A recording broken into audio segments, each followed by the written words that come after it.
Welcome to the Sports Card Lessons Podcast. I'm your host, Big Ken. Whether you're watching on YouTube or listening on a streaming service, please like, subscribe, and hit that notification bell. You'll be notified whenever I drop any new content.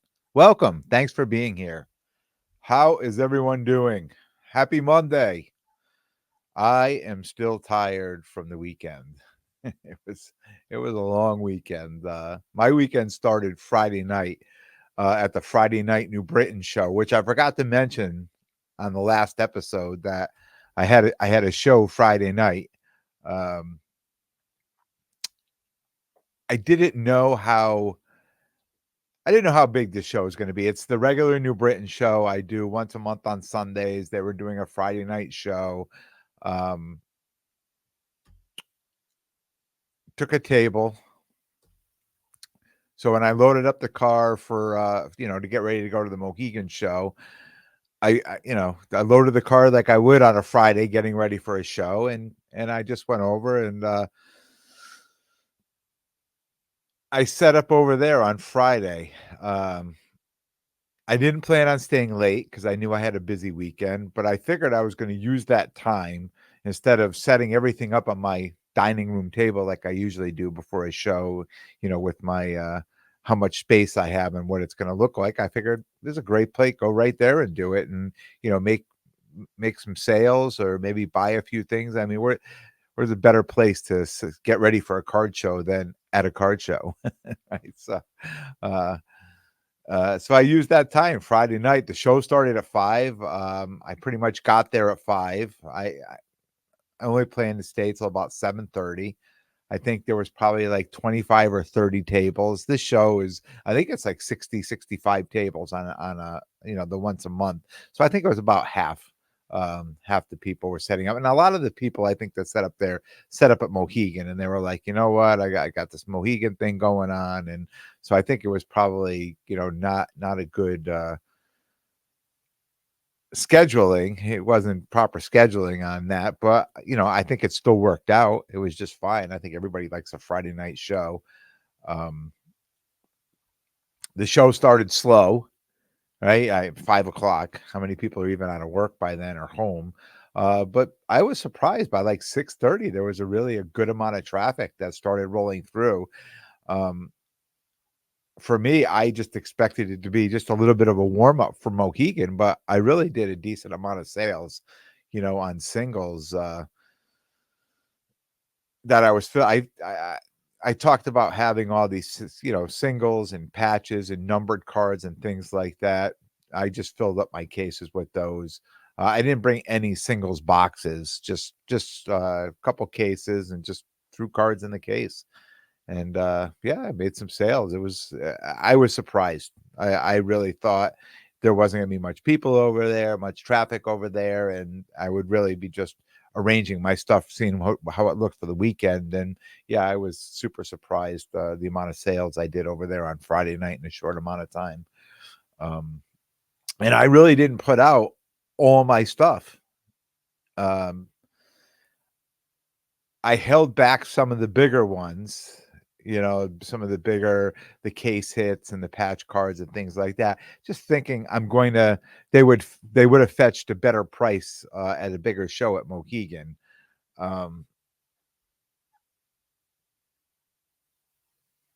Probably should have put them out there, but I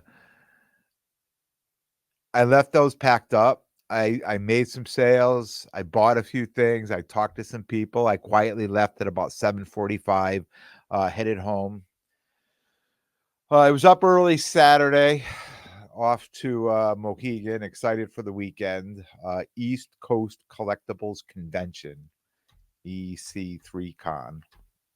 Hoping for a repeat of the last show. I got to the show. They had an early bird from 9 to 10, which most times doesn't draw a lot of people. Most people are just happy to show up at 10, but I think there was a handful of people in there for the early bird. And I've done the early bird. I kind of like doing that because it's less crowded, right? So if I'm going to a bigger show and they offer an early bird, I don't mind paying a little extra to go walk around where I know most people don't. I finished setting up. I set up my table. I figured I'm going to take a little walk around. I walked out. I got to the second table down. There was a crowd of people around, a young kid opening a hobby box of NBA Crown Royal. And at that point that I was standing there, he knew he had a Kaboom, and he was slow playing the reveal. And it ended up being Victor Wembyama Kaboom. I mean, bang, right? Massive cheer, everybody jumping and yelling. The show didn't even start yet. And then when they quieted down, they're like, somebody give me a penny sleeve. Somebody give, they want to wrap it up. And the dealer that was between me and that kid, just as calm as could be, just said, "Hey, I'll buy that card off you for $5K right now." He looked at him, he looked at his dad, he looked back at him and said, "Sold. Take the card." What a great way to start a show, right? Man, especially for a kid. I mean, that excitement, and I think that's what keeps us. And as I'm standing there watching this all happen, and I think to myself, that is the excitement that keeps us opening boxes and getting into breaks. And it's just like those moments right there, just like that, are unbelievable. I did a quick walk around the room, checking out my competition, seeing what other people had their football prices out, looking for some PC cards. It's awfully hard, to find women's stuff and shows up this way. You'll find a few people with a few cards in their case, but I struck out there as well. Um, as far as my competition, I felt most people were high on their football that they had out. So I was feeling pretty good that my stuff was priced pretty well. And, I should probably do pretty well selling football today. Most people had basketball and baseball in their cases. And of course, it's a Pokemon show too. So there's a lot of, I don't know. I don't know the breakdown. That was one thing I was going to ask the promoter before I left yesterday, what the breakdown is between, Pokemon and sports in the room. But I know he listens, so maybe he'll throw a comment out and tell me what the breakdown is to Pokemon in the room. Back to my table, 10 a.m., feeling confident about the day. My plan, I talked about it last week, fill my cases with football. And I figured I'd probably be the only one there with so much football, right?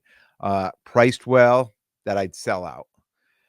That was the plan. Half of that statement was true. I did fill my cases up with football, but I didn't sell out. I'll tell you that foot traffic was pretty good for the show, especially, you know, June is that funny time, right? This time of year, this June is a funny time.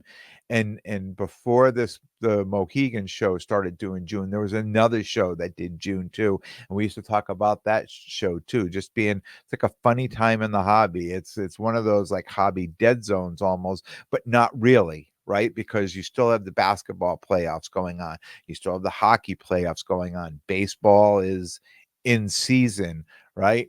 Football, they're starting to talk. So there's so much going on, but I think the focus is so spread out amongst so many things that there's really no, focus in. And I can tell you, I watched a lot of sales that, over the weekend, and I think a lot of it was in basketball. I saw a ton of sales in basketball cards. Um, Vintage too. Vintage, a lot of people buying vintage there. Now I know, uh, I talked to my guy Hank from Hank's Cards, and he was showing me, like, he came to talk to me before he left. He was showing me all his pickups, Babe Ruth card, all this. I mean, and I know these weren't cheap cards that he picked up. And then other people I see walking around or talking to other buddies like, "Oh, I picked up this, I picked up that." A lot of vintage. People were buying vintage at this show. It seemed to be very popular right now. Um, and I don't want to knock baseball because I'm sure it's selling, but I just didn't feel it was as popular as it has been this time of year for the last few years. And I don't know if there's, you know, I know it was a couple of years ago, it was Trout that was all the rage, and then it was Ohtani, and I don't know if we have those other players. I know there's the new pitcher coming in that I don't know if those cards are out of him yet. So I don't know if that for them that they're just the cards of these new guys that they're looking for um, aren't out yet. And I also heard over the weekend that you know Victor Wembanyama is going to be.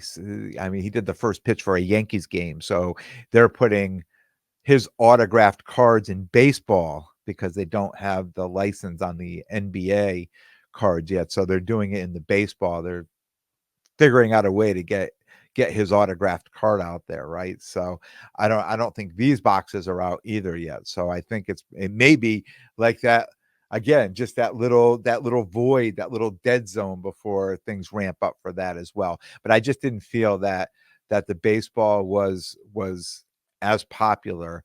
I did notice a lot of a lot of people coming up with their cases. I was looking through the cases. I did notice a lot of people had baseball in their cases, and a little bit in my defense too, where I'm talking about basketball and some vintage and things like that. I saw the people I'm surrounded by, where I was set up to my left and my right, were doing uh, modern basketball and football on both sides of me, and to my left he was doing some vintage cards too. So I mean I watched a lot of sales go on of those things. It's because that's what I was looking at too. That's what I was closest to. But by talking to other people in the room, they were saying the same thing. Basketball was still very popular. People were buying basketball.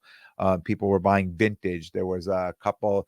I guess what I heard, there was a couple new vintage dealers there that I think they sold out. I mean, from what I heard, that they were just selling a ton of their vintage at a very good price, and people were just lined up to buy it. Uh, I had a handful of pickups over the weekend. I'll go over those at the end. Uh, but being in the second row, not many great cards made it to my table as far as what people were selling. I know a couple of the guys that are closest to the door where you first came in, and they were showing me their pickups. And hey, location is everything at shows like this. If you get first look at these, you can't. Don't fumble the ball if you're in that position. Make strong offers, and I think they do, and they end up with a lot of great pickups. Where like people like me who are deeper into the room, it's those cards that got by them that hopefully you know it's what we end up getting. I don't even want to call it scraps, because sometimes it is, but sometimes some of those people come in and they don't open their case until they see something that they really like. And that's you get it works out, especially for someone like me who has some different things in my case too, that I like to collect other things. So sometimes I can trade off some football for a PC card, and people see some women's sports or things like that in my cases. Overall, I felt Saturday was a decent day. I had a lot of interactions with people, but not a lot of sales. I felt it was going a lot like the Fenway show, that there were really no impulse buyers. People knew what they were looking for. They were pricing out, they were pricing, and they were, really, even the cards that I sold, right, were cards that people made offers on, and I said, "No, this is where I really need to be." And they're like, "Yeah, I can't get there." And they left, right? And then they end up showing up half an hour, 45 minutes later and said, "Can we still do, 100 or 150 on that card, whatever?" "Yes." "Okay, I'll do it." So they went out, they they took their shot with me, and they said, let me go look the room. They did not find what they were looking for. They came back and ended up buying it. So those were the type of sales that were happening mostly over the weekend, for me. And that's kind of what happened at Fenway too. But you know what? A lot of people didn't make it back to my table either, right? Probably not as many as I'd hoped to. So they may have found the better price, or they found something else to buy, or they didn't buy anything at all. Saturday's show went to 6 p.m. I think that's a little late for a 2-day show on a Saturday, 6 o'clock. The only time I really see that to be successful is if you have a lot of people signing, and they're, that you're trying to bring a whole other crowd in, like around 4 or 5 or 6 o'clock, something like that. If for me, I just think it's a long day. When I did this show in February, I was driving back and forth. I wasn't staying over, and I actually left early on Saturday. And I know the promoter frowned upon it. So this time I'm saying, you know what? I'll stay over, and I'll stay right to 6 p.m.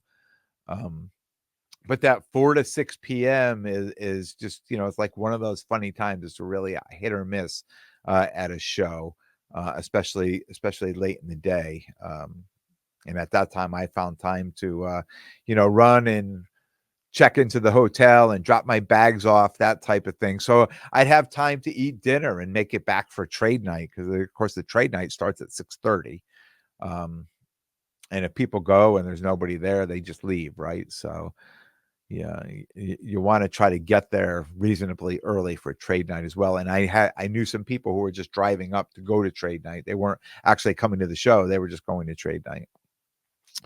Had a great dinner at Michael Jordan's, grabbed my cards and headed to trade night.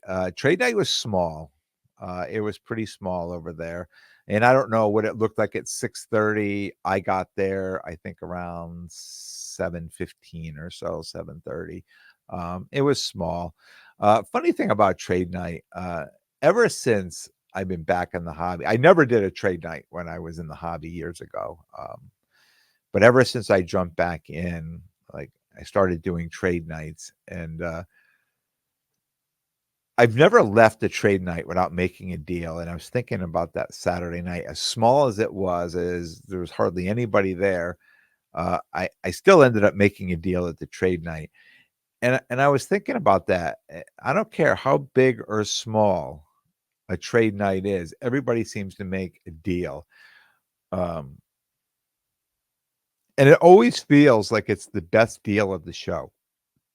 Right? Like, you go to a show, you make the buy, you sell, then you end up at a trade night, and you end up, that's the deal you talk about. That's the one you're like, wow, I picked this up at a trade night. It's always those more memorable. I don't know if it's more memorable because it's outside of the show, but there's a lot to be said about these trade nights. Super, super important to have at these shows. And if you're going to shows, they're doing a trade night, try to work it in, try to figure out a way to get to that trade night. And I've said this before, and I mean, this is my train of thought on it, is that it evens the playing field, or even a role reversal at trade night. When a lot of these kids, they're having a trade night. These kids get there early. They grab the tables, they grab the prime areas, they're spreading their cards out all over the place, right? And these are cards you never get to see, because they usually don't take them out of their cases. A lot of them, they show up, they reach in, or you're buying, and they pull like 1 or 2 cards out, and they keep going. But here, now they become a dealer, right? Now they're spreading all their cards out, and you're like, oh, wait a minute, I didn't see all these cards when you came by my table today. And both sides, I think, are just more willing to make a deal at a trade night. So I'm a big promoter of trade night. And if I was going to be a promoter, I would probably do trade nights instead of card shows, because I think people have more fun at trade nights. But back at it again on Sunday, 10 a.m. start. More of the same as Saturday. Started a little slow, got really busy, and then, slowed down in the afternoon. The show went to 4 o'clock on Sunday, which is a decent time for a Sunday, I think. Decent time for a Sunday show. Gives people time to pack up and get home at a decent hour. It's interesting from the last show there to this show. Last show when I did February, that I sold out. I mean, I sold out and I went home to get more stuff to bring back for Sunday. So this show, I didn't sell very much at all. The football was popular, but I said no a lot more than I said yes. And it's funny because tell my wife, I'm like, oh, I should have a great weekend because I'm putting football out, and that's what people want. It's that time of year, they're starting, they want to get into it. My prices are right. And I came home and she said, how did you do? And I said, well, I didn't sell much. Well, how did that happen? I said, well, if I said yes more than I said no, I could have sold a lot of stuff. But I just felt like, the offers on the cars, I mean, it certainly benefited the buyer, but they were just too low for me. Those offers were just too low. We all know football is just starting to rise. But people wanted to hold on to these comps from like weeks ago or a month ago, that one really super low comp. And then they want to get below that on top of it. And I mean, I try to price everything I'll find the most recent comps, and then I'll just go 10% over, right, for negotiating purposes. I don't need to jack it way up, 10% over. People can, and it doesn't matter, right? I mean, I think we price the cards we price the cards to let the people that are walking the show know if we're reasonable or high or low. Right? I mean, that's why we price the cards, because it doesn't matter what the price is on the card. Because somebody takes out the phone anyway and they say, "Here's the last sale." Like, I know people, and I go to show and I see people. Nobody is like, "Why do I price my cards? I got to keep taking every show. I got to take a sticker off, put it on. This price changes. Why am I going to do all that? It doesn't matter. The kid's going to look at their show anyway. I mean, at their phone anyway. Anybody walking up is just going to look at their phone and say, "This is the price." I understand that, but I think I put them up there just to give the idea of the person coming up to say, is he reasonably priced? Like, I know this card goes for $250 and he's got it at 270 or 275, something like that. Yeah, I think he's probably reasonable. Let's start talking to him. But if it's a $250 card and I got it at 395, people are gonna be like, I think that dude's way too high. I'm just gonna move. I'm just gonna keep going. So I think I'm almost like putting up a little sign saying I'm reasonably priced on these. So come in and we can make a deal on them.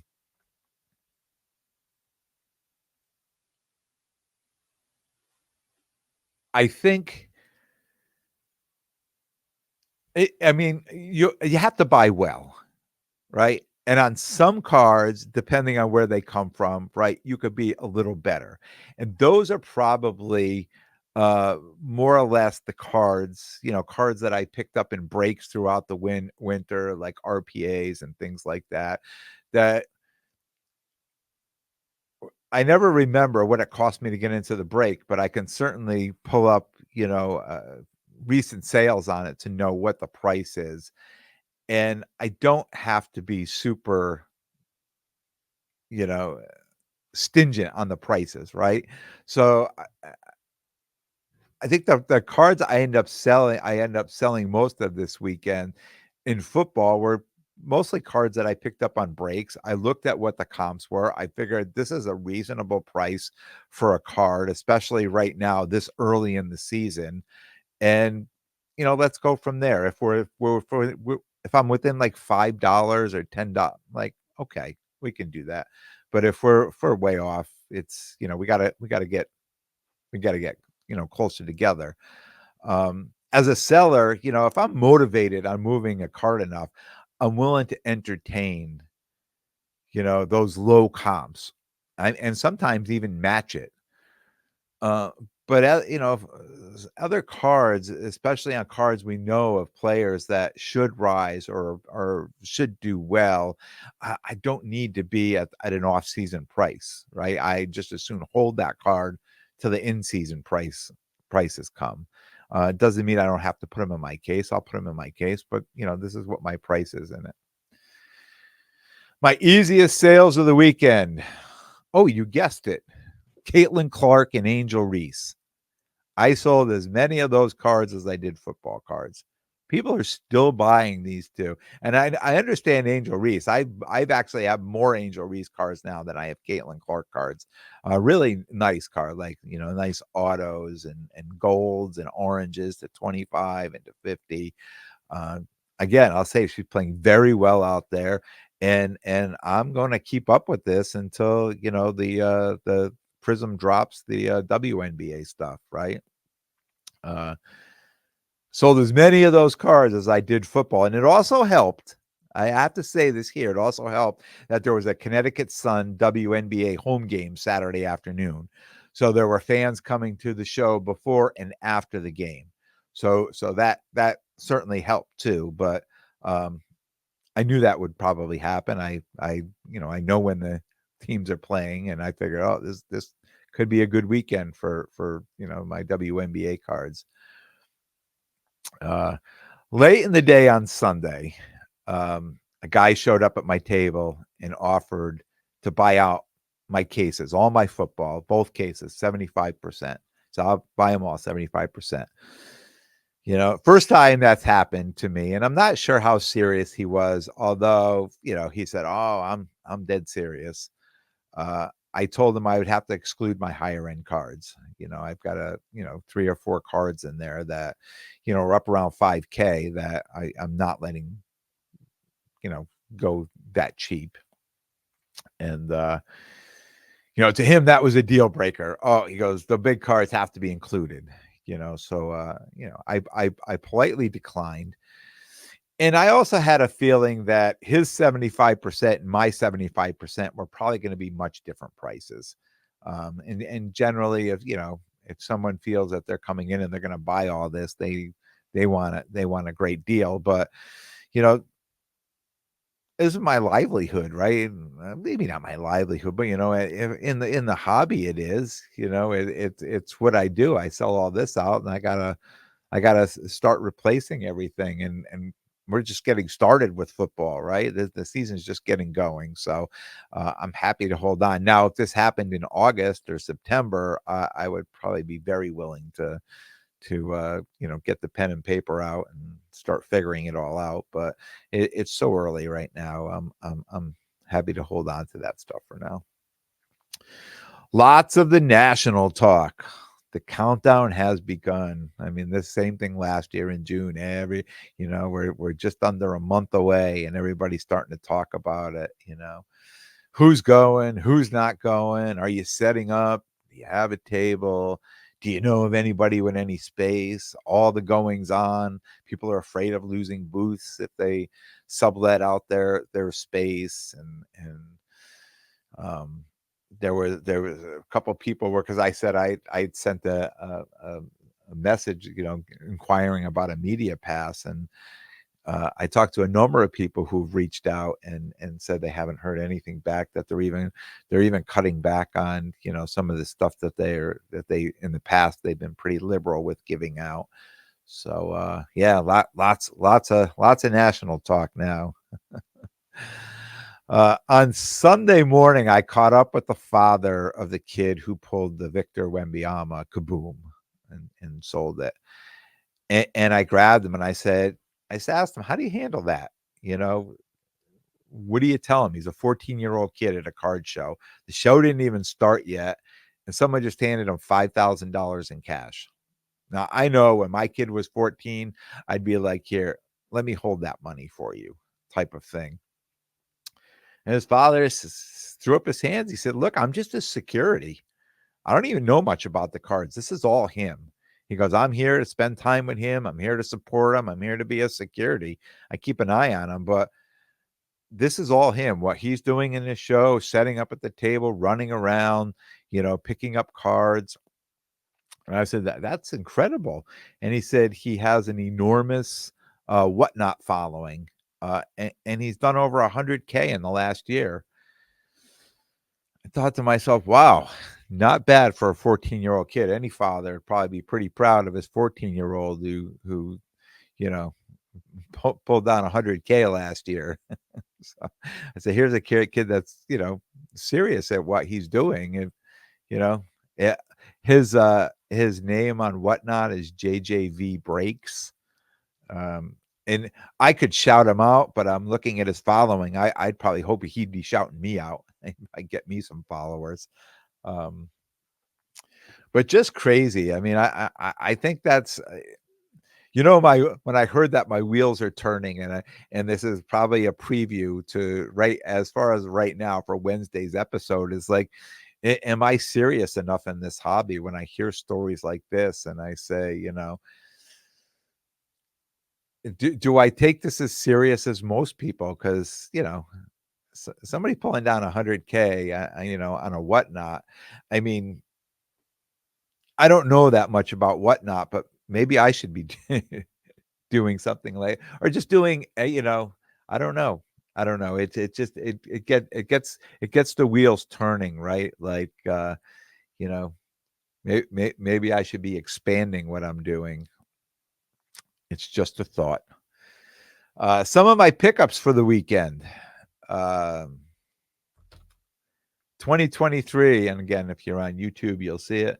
2023 Don Russ, Jared Goff, orange, but these are numbered to the player number. So this one is numbered to 16. There's a raw card numbered to 16. Since he just signed that big deal, I figured I'll pick up one of his cards.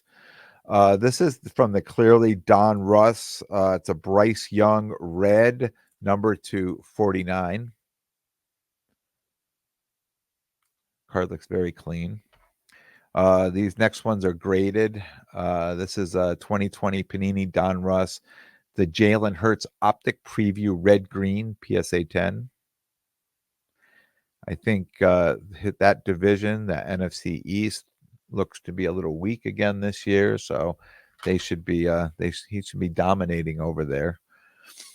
2023 Prism, CJ Stroud, the base, PSA 10. 2022 Don Rush, Josh Allen, downtown, PSA 9. And 2023 Don Russ, Jalen Hurts, downtown, PSA 9. So I talked about these downtowns and kabooms being all the rage. I picked a few up. Hopefully I'll do well with them. Very interesting. And I noticed this weekend on a couple things that I was comping out, and this Josh Allen downtown was one of those cards that when I was comped it out and I went to recent sales on eBay, there was a high sale of like $700 or $710 on this. And the other sales had been around $500, and then there was a $700, and so it looked like the price was coming up. And I bought the card. I priced the card. I put it in my case, and somebody came up and said, "Oh, the last one, sold 500." I said, "No, I think there's a 700 sale." And he said, "No, that's a PSA 10." And I said, "What?" And I went back, but when you go through alt, and that was the second time that it happened over the weekend, going through alt, that looked like a high sale. And once I opened it up and looked at it, it appeared that it was PSA 10 showing up in the PSA 9 listings. So be a little warned about that. I'm trying to think what the other card was that I did, but the same thing, that there was one at 300 and then there was like a 590 sale. And I said, "Oh, it looks like the price is coming up." And somebody said, "Oh, that was a buy it now." So when I clicked on it to see if it was, if they did an auction or not, I realized that it was a PSA 10 being listed under a PSA 9 for whatever reason. Not sure why. But I hadn't seen that. That's the first I saw that twice this weekend, and I hadn't seen that at all. So just fair warning. I'm not sure why that showed up like that. Shout out to my guy Brian. I talked about a few episodes ago that he's writing an article for Beckett magazine. This past week in the mail, I'll just hold this up.